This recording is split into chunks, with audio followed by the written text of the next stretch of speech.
This is Ujjwal Kashyap and I welcome you at iDesireUPSC. 9. Consolidation of India as a nation. 3. Integration of the tribals.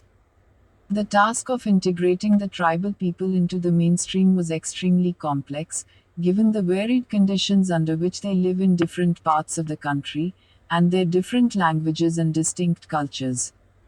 The 1971 census recorded over 400 tribal communities numbering nearly 38 million people and constituting nearly 6.9% of the Indian population. Spread all over India, their greatest concentration is in Madhya Pradesh, Bihar, Orissa, northeastern India, West Bengal, Maharashtra, Gujarat and Rajasthan. Except in the northeast, they constitute minorities in their home states. Residing mostly in the hills and forest areas, in colonial India they lived in relative isolation, and their traditions, habits, cultures and ways of life were markedly different from those of their non-tribal neighbors. Nevertheless, except in the northeast, the two had for centuries interacted culturally, socially, economically and politically. In most parts of the country, colonialism brought radical transformation of the tribals as their relative isolation was eroded by the penetration of market forces and they were integrated with the British and princely administrations. A large number of moneylenders, traders, revenue farmers and other middlemen and petty officials invaded the tribal areas and disrupted the tribals' traditional way of life. They were increasingly engulfed in debt and lost their lands to outsiders, often being reduced to the position of agricultural laborers, sharecroppers and rack-rented tenants. Many were forced to retreat further into the hills. Belated legislation to prevent alienation of land by the tribal people failed to halt the process. Warrior Elvin, who lived nearly all his life among the tribal people in central and northeastern India and who was one of the formative influences in the evolution of the new government's policies towards the tribals, was to refer to the fate of the tribal people under British rule as follows: "But now they suffered oppression and exploitation, for there soon came merchants and liquor vendors, cajoling, tricking, swindling them in their ignorance and simplicity until bit by bit their broad acres dwindled and they sank into the poverty in which many of them still live today." Simultaneously, missionaries were destroying their art, their dances, their weaving and their whole culture. Point 2. Colonialism also transformed the tribals' relationship with the forest. They depended on the forest for food, fuel and cattle feed and for raw materials for their handicrafts.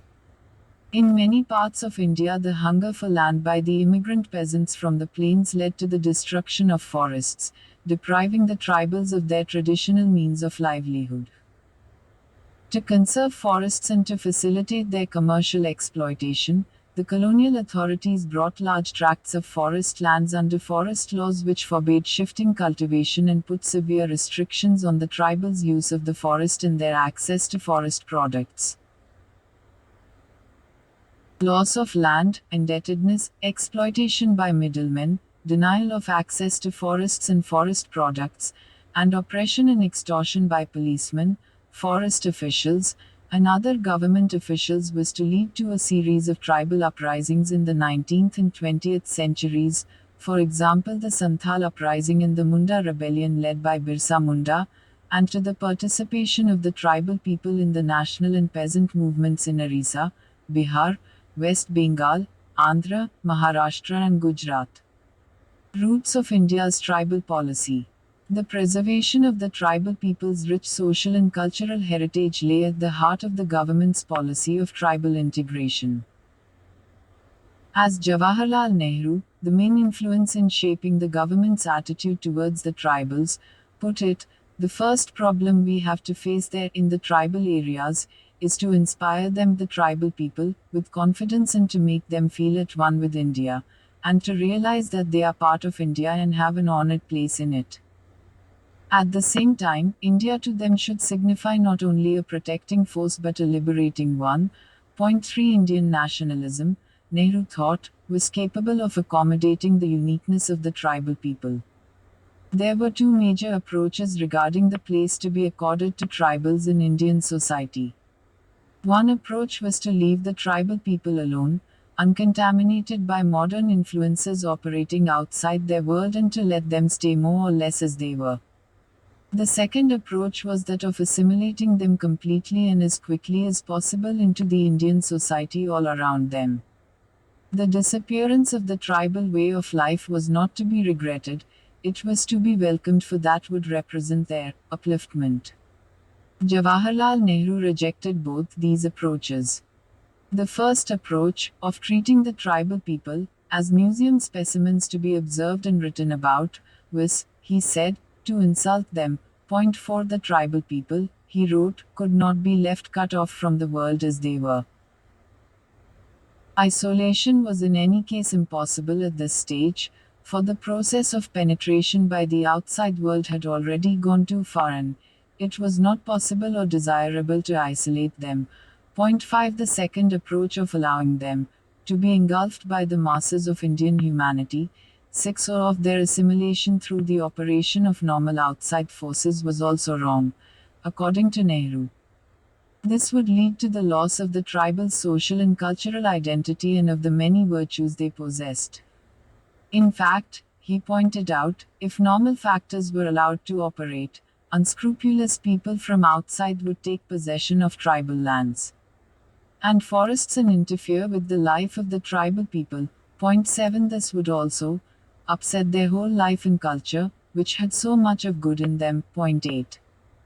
Instead of these two approaches, Nehru favored the policy of integrating the tribal people in Indian society, of making them an integral part of the Indian nation, even while maintaining their distinct identity and culture. There were two basic parameters of the Nehruvian approach. The tribal areas have to progress, and they have to progress in their own way. Progress did not mean an attempt merely to duplicate what we have got in other parts of India. Whatever was good in the rest of India would be adopted by them gradually. Point 9. Moreover, whatever changes were needed would be worked out by the tribals themselves. Point 10. The problem was how to combine these two seemingly contradictory approaches.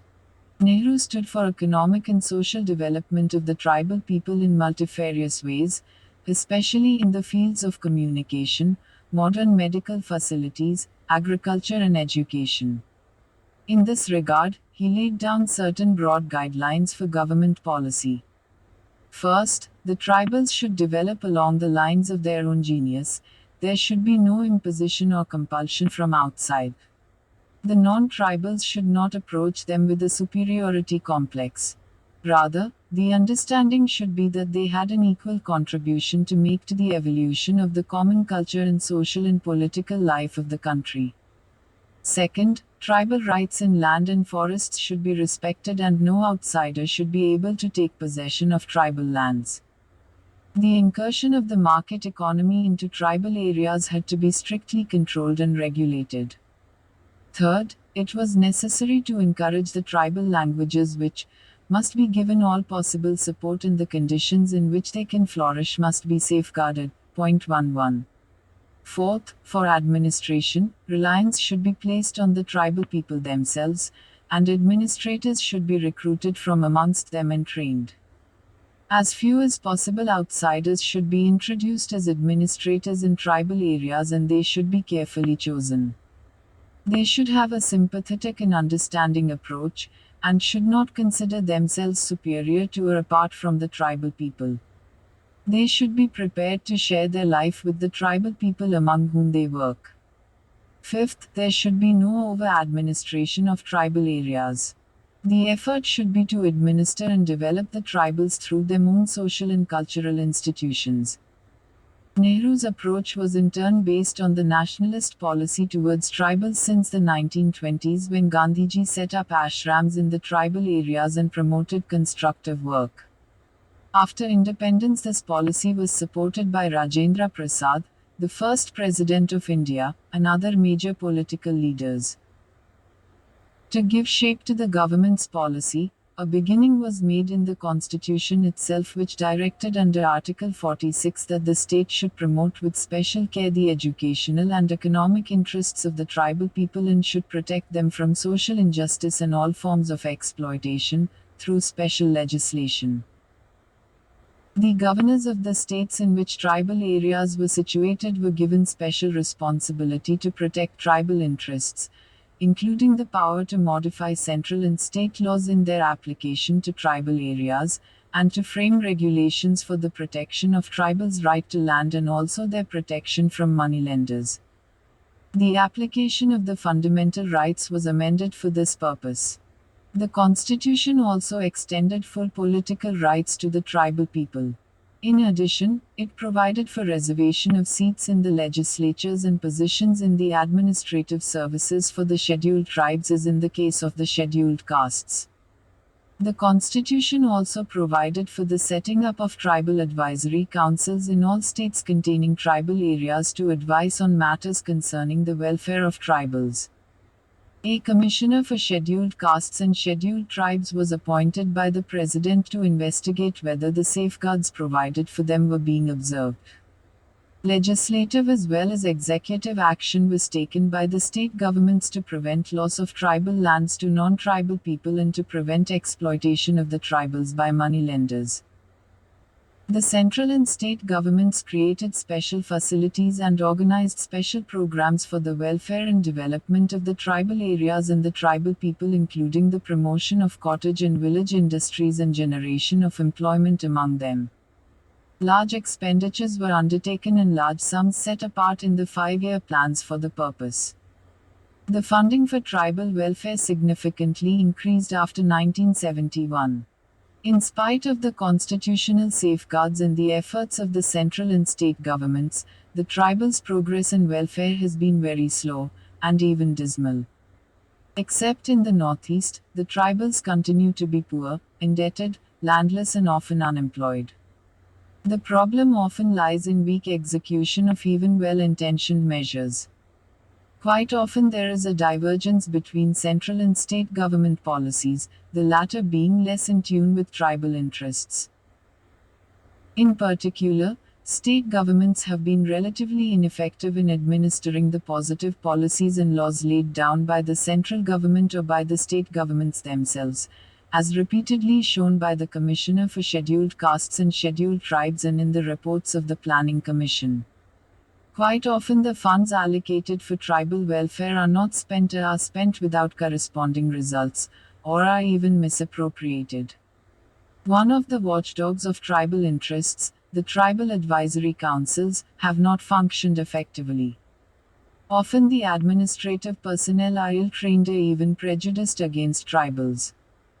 But sympathetic officials are also known to be quickly transferred out of tribal areas under the pressure of traders, moneylenders, forest contractors and land grabbers. A major handicap from which tribals suffer is denial of justice, often because of their unfamiliarity with the laws and the legal system. Laws preventing transfer of land to outsiders have continued to be evaded, leading to alienation of land and eviction of tribals. Rapid extension of mines and industries has worsened their conditions in many areas. While deforestation proceeds apace through the cooperation of corrupt officials and politicians with forest contractors, the tribal's traditional right of access to the forest and its produce is continuously curtailed. Forest laws and regulations are also used by unsympathetic and often corrupt forest officials to harass and exploit the tribal people. As a result of loss of land, deforestation and restrictions on the access to the forest, the tribal people have been facing growing unemployment and have been increasingly driven into more inaccessible stretches of hills and jungles. The progress of education among the tribal people has been disappointingly slow. In many areas, primary education through the tribal languages has taken place, but in others the state governments have tended to neglect tribal languages and education through their medium. Tribal society almost everywhere has also been gradually developing class differences in a class structure, with those belonging to the upper crust often joining forces with the upper crust of the outsiders. Further, the major gains of whatever development takes place in the fields of education, employment in administration, economy and political patronage are reaped by the small segment of the tribal elites which has slowly emerged and grown. On the whole, though there are a few danger signals, certain positive developments in the tribal sphere have occurred since 1947. Legislation to protect tribal rights and interests, activities of the tribal welfare departments, Panchayati Raj, spread of literacy and education, reservations in government services and in higher educational institutions, and repeated elections have led to increasing confidence among the tribal people and greater political participation by them, or at least by the growing middle classes and intelligentsia among them, in the constitutional political processes. They are now insisting on a greater and more active political role for themselves, and acquiring increasing representation in different political structures and institutions. Above all, they are demanding a greater share in national economic development. Protest movements have sprung up among tribals out of their frustration with the lack of development and welfare. These are bound to produce positive results in time. The government policy has usually been conciliatory, though not necessarily successful in redressing tribal grievances. But some of the protest movements have taken to violence, leading to strong state action against them. Little ground has been gained by them, though they have often dramatically drawn national attention to the tribal condition. The growing tribal antagonism towards the non-tribal people or outsiders living in tribal areas has been another unfortunate development. Undoubtedly, some of the outsiders like traders, moneylenders, landlords and government officials have been a scourge of the tribal areas, but, over decades, many other outsiders, peasants, workers, teachers, doctors and other middle and lower middle class persons, have now settled there, outnumbering the tribals in almost all tribal areas outside the Northeast. The mass of the tribals and non-tribals are equally poor and have a common interest in economic and social development as also social and economic justice. Besides, most of the middle-class non-tribals, including many of the traders and industrialists, do perform useful economic functions in the tribal areas. Any undue antagonism and antipathy between the tribals and non-tribals would be inimical and even dangerous to both. It is no longer true that the only relationship that can exist between the two is an exploitative one. Tribals cannot expect to revert to isolation from their non-tribal neighbors or to prevent massive interaction with them, including their in-migration. In fact, the two can protect and promote their interests only through mutual cooperation. Tribals in the Northeast. The tribes of northeastern India, consisting of over 100 groups, speaking a wide variety of languages and living in the hill tracts of Assam, shared many of the features and problems of the tribal people in the rest of the country. But their situation was different in several respects. For one, they constituted the overwhelming majority of the population in most of the areas they inhabited. Then, non-tribals had not penetrated these areas to any significant extent, though economic contacts between the tribal and the non-tribal areas had been developing over time. This was because of the British policy in the late 19th century. The tribal areas occupied by the British then formed part of the Assam province but were given a separate administrative status. Their socio-political structure was not disturbed and a deliberate policy of excluding the outsiders from the plains was followed. In particular, no non-tribal plainsmen were allowed to acquire land in the tribal areas, because of which the tribals suffered little loss of land. At the same time, the British government permitted and even encouraged the Christian missionaries to move in and establish schools, hospitals and churches and to proselytize, thus introducing change and modern ideas among some of the tribal youth. The missionaries, in turn, collaborated with the colonial authorities and helped keep the nationalist influence out of the tribal areas, besides encouraging their isolation from the rest of the population of Assam and India. In fact, immediately after independence, Some of the missionaries and other foreigners even promoted sentiment in favor of separate and independent states in northeastern India. The virtual absence of any political or cultural contact of the tribals in the northeast with the political life of the rest of India was also a striking difference. A powerful factor in the unification of the Indian people as a nation was the common bonds forged in the course of the anti-imperialist struggle. But this struggle had little impact among the tribals of the northeast. To quote Jawaharlal Nehru, the essence of our struggle for freedom was the unleashing of a liberating force in India. This force did not even affect the frontier people in one of the most important tribal areas. 12 and again, thus they never experienced a sensation of being in a country called India, and they were hardly influenced by the struggle for freedom or other movements in India. Their chief experience of outsiders was that of British officers and Christian missionaries who generally tried to make them anti-Indian. 13. The tribal policy of the Government of India, inspired by Jawaharlal Nehru, was therefore even more relevant to the tribal people of the Northeast. All this Northeast border area deserves our special attention, Nehru said in October 1952, not only the governments, but of the people of India. Our contacts with them will do us good and will do them good also. They add to the strength, variety and cultural richness of India. 14. A reflection of this policy was in the 6th schedule of the Constitution, which applied only to the tribal areas of Assam. The 6th schedule offered a fair degree of self-government to the tribal people by providing for autonomous districts and the creation of district and regional councils which would exercise some of the legislative and judicial functions within the overall jurisdiction of the Assam legislature and parliament. The objective of the 6th schedule was to enable tribals to live according to their own ways. The Government of India also expressed its willingness to further amend the constitutional provisions relating to the tribal people if it was found necessary to do so with a view to promote further autonomy. But this did not mean, Nehru clarified, that the government would countenance secession from India or independence by any area or region, or would tolerate violence in the promotion of any demands.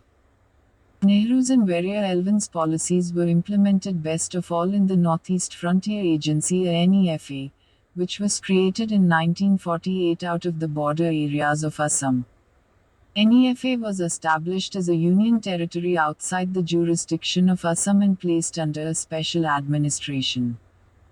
From the beginning, the administration was manned by a special cadre of officers who were asked to implement specially designed developmental policies without disturbing the social and cultural pattern of the life of the people. As a British anthropologist who spent nearly all his life studying the tribal people and their condition wrote in 1967, a measure of isolation combined with a sympathetic and imaginative policy of a progressive administration has here created a situation unparalleled in other parts of India.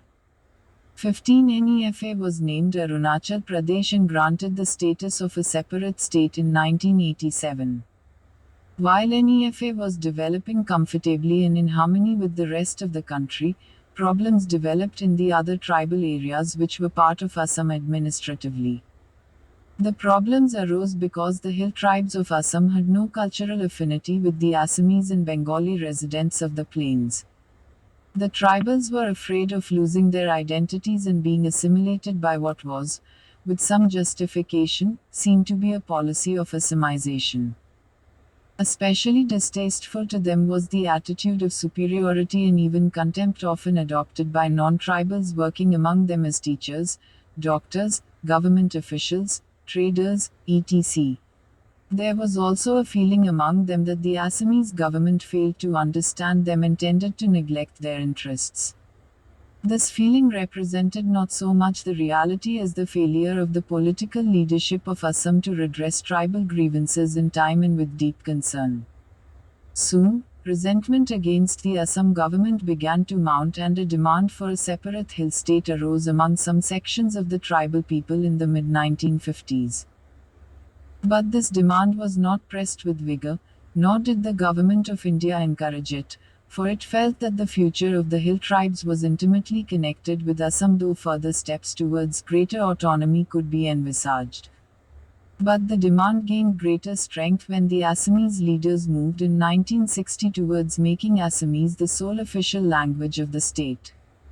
In 1960, various political parties of the hill areas merged into the All-Party Hill Leaders Conference, APHLC, and again demanded a separate state within the Indian Union.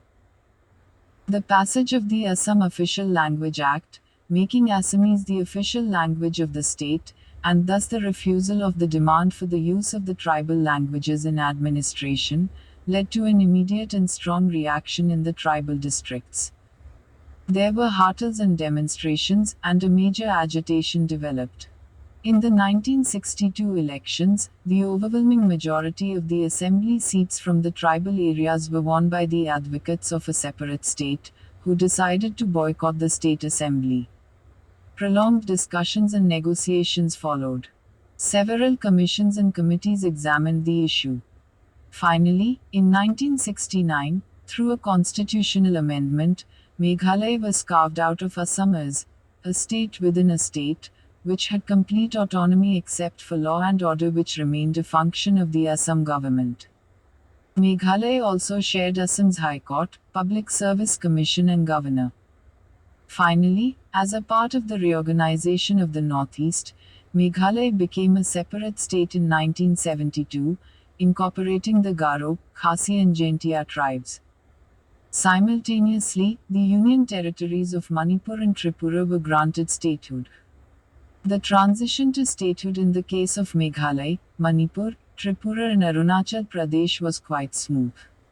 Trouble arose in the case of Nagaland and Mizoram, where secessionist and insurrectionary movements developed. Nagaland. The Nagas were the inhabitants of the Naga Hills along the northeast frontier on the Assam-Burma border. They numbered nearly 500,000 in 1961, constituted less than 0.1% of India's population, and consisted of many separate tribes speaking different languages. The British had isolated the Nagas from the rest of the country and left them more or less undisturbed, though Christian missionary activity was permitted, which had led to the growth of a small educated stratum. Immediately after independence, the Government of India followed a policy of integrating the Naga areas with the state of Assam and India as a whole. A section of the Naga leadership, however, opposed such integration and rose in rebellion under the leadership of A.Z. Fizo, demanding separation from India and complete independence. They were encouraged in this move by some of the British officials and missionaries. In 1955, these separatist Nagas declared the formation of an independent government in the launching of a violent insurrection. The Government of India responded with a two-track policy in line with Jawaharlal Nehru's wider approach towards the tribal people discussed earlier in this chapter. On the one hand, the Government of India made it clear that it would firmly oppose the secessionist demand for the independence of Naga areas and would not tolerate recourse to violence. Towards a violent secessionist movement, it would firmly follow a policy of suppression and non-negotiations. As Nehru put it, it does not help in dealing with tough people to have weak nerves. 16. Consequently, when one section of the Nagas organized an armed struggle for independence, the Government of India replied by sending its army to Nagaland in early 1956 to restore peace and order. On the other hand, Nehru realized that while strong and quick military action would make it clear that the rebels were in a no-win situation, total physical suppression was neither possible nor desirable, for the objective had to be the conciliation and winning over of the Naga people. Nehru was wedded to a friendly approach. Even while encouraging the Nagas to integrate with the rest of the country, in mind and spirit, he favored their right to maintain their autonomy in cultural and other matters. He was, therefore, willing to go a long way to win over the Nagas by granting them a large degree of autonomy. Refusing to negotiate with Fizo or his supporters as long as they did not give up their demand for independence or the armed rebellion, he carried on prolonged negotiations with the more moderate, non-violent and non-secessionist Naga leaders, who realized that they could not hope to get a larger degree of autonomy or a more sympathetic leader to settle with than Nehru. In fact, once the back of the armed rebellion was broken by the middle of 1957, the more moderate Naga leaders headed by Dr. Imkonglebao came to the fore.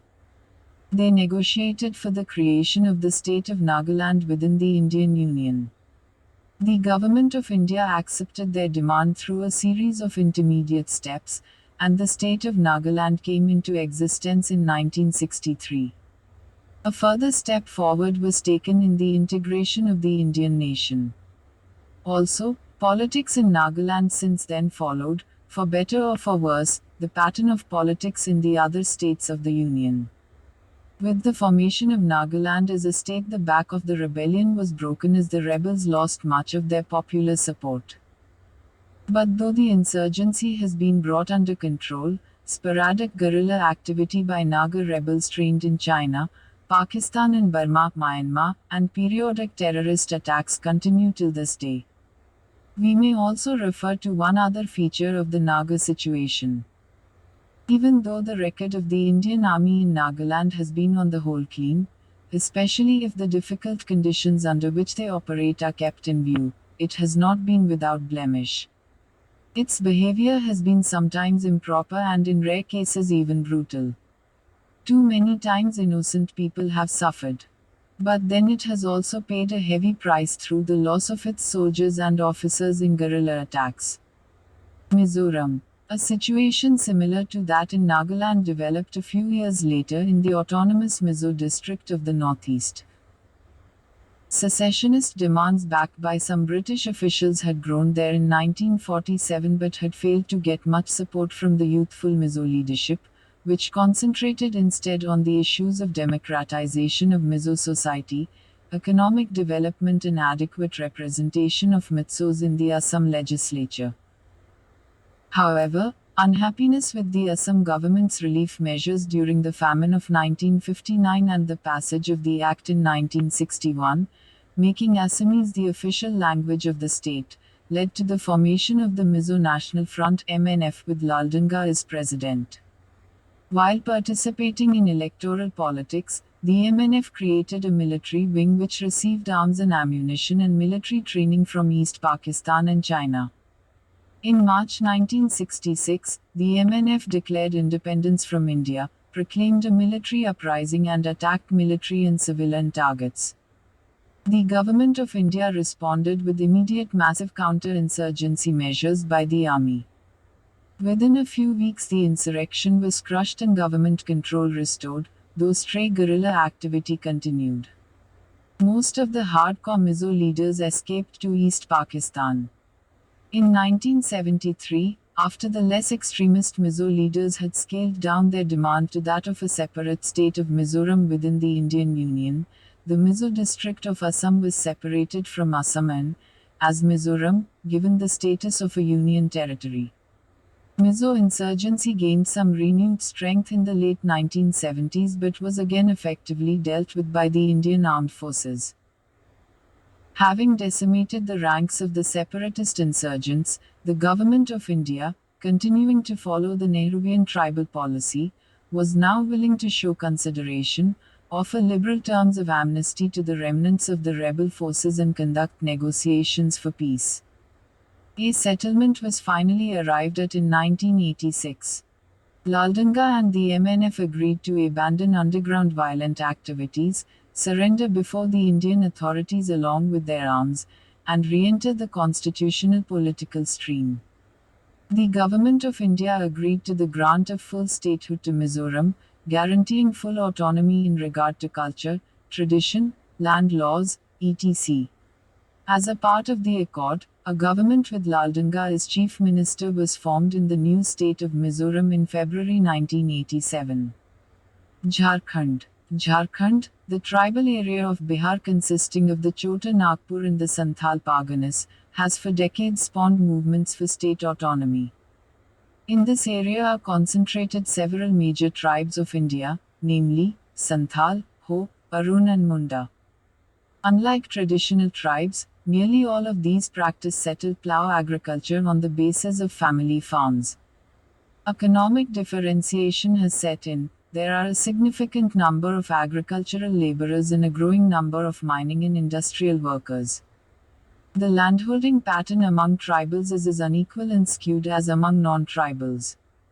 A large class of moneylenders has also developed among them. The tribal society in Jharkhand has increasingly become a class-divided society. Most of the tribals practice two formal religions, Hinduism and Christianity. The Jharkhand tribes, however, share some features with other Indian tribes. They have lost most of their land, generally to outsiders, and suffer from indebtedness, loss of employment and low agricultural productivity. They organized several major rebellions during the 19th century, and many of them actively participated in the national movement after 1919. In 1951, the scheduled tribes constituted 31.15% of the population in Chota Nagpur, 30.94% in 1971, and 44.67% of the population in the Santhal Parganas, 36.22% in 1971. Thus, nearly two-thirds of Jharkhand's population in 1971 was non-tribal. The overwhelming majority of both tribals and non-tribals were equally exploited poor peasants, agricultural laborers and mining and industrial workers. Inequality in landholding and the moneylender menace were equally prevalent among the two, as was the commercialization of agriculture and commercial activity. With the spread of education and modern activity in the tribal areas, a movement for the formation of a separate tribal state of Jharkhand, incorporating Chota Nagpur and the Santhal Parganas of South Bihar and the contiguous tribal areas of Madhya Pradesh, Orissa and West Bengal, started during the late 1930s and 1940s. Realizing that the interests of the tribal people could be best promoted and their domination by non-tribals ended if they had a state of their own within the Union of India, the Jharkhand Party was founded in 1950 under the leadership of the Oxford-educated Jaipal Singh. The party achieved a remarkable success in the 1952 elections when it won 32 seats in Chota Nagpur and emerged as the main opposition party in the Bihar Assembly. It won 25 seats in 1957. But the Jharkhand Party faced a major dilemma. While it demanded a state where the tribal people would predominate, the population composition of Jharkhand was such that they would still constitute a minority in it. To overcome this problem, the party tried to give its demand a regional character by opening its membership to the non-tribals of the area and underplaying its anti-non-tribal rhetoric, even while talking of the empowerment of tribals and their dominance of the new state. The States Reorganization Commission of 1955, however, rejected the demand for a separate Jharkhand state on the ground that the region did not have a common language. The central government also held that tribals, being a minority in Jharkhand, could not claim a state of their own. By the early 1960s, the rank and file of the party began to get disheartened and frustrated. The Jharkhand Party could win only 20 seats to the Bihar Assembly in 1962. In 1963, a major part of the leadership of the party, including Jaipal Singh, joined Congress, claiming that by working from within Congress it stood a better chance of getting its demand for a separate state accepted by the government. Several tribal parties and movements developed in Jharkhand after 1967, the most prominent being the Jharkhand Mukti Morcha (JMM), which was formed in late 1972. The JMM revived the demand for the Jharkhand state, but it made two innovations. It recognized the hard reality that nearly two-thirds of the population of Jharkhand was non-tribal and that, therefore, a movement which appealed only to the tribal people could not acquire the requisite political strength. The JMM, thus, began to assert that all the older residents of the Jharkhand region, whether tribal or non-tribal, were exploited, discriminated against and dominated by North Bihar and the recent migrants. It put forward the demand for a separate state as a regional one on behalf of the peasants and workers of the region. Concentrating on economic issues, It also acquired the support of the non-tribal poor. Several non-tribal leaders and political activists joined it, though the bulk of its following was still that of tribals. The tribal leaders felt that despite the minority character of tribals in the projected Jharkhand state, they would have a far greater representation and weight in the new state than they had in Bihar as a whole. The JMM turned to a radical program and ideology.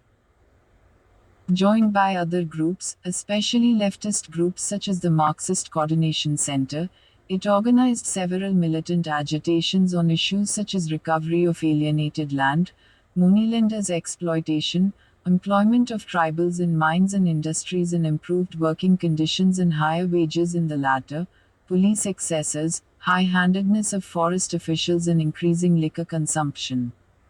Shibu Soren emerged as the charismatic leader of the JMM during the early 1970s. Cooperation with the leftists did not, however, last long, nor did the tribal-non-tribal alliance. The movement for the Jharkhand state underwent constant ups and downs and splits over the years, with new groups coming up every so often. Major differences among the Jharkhand leaders pertain to the question of cooperation or alliance with the main All India parties.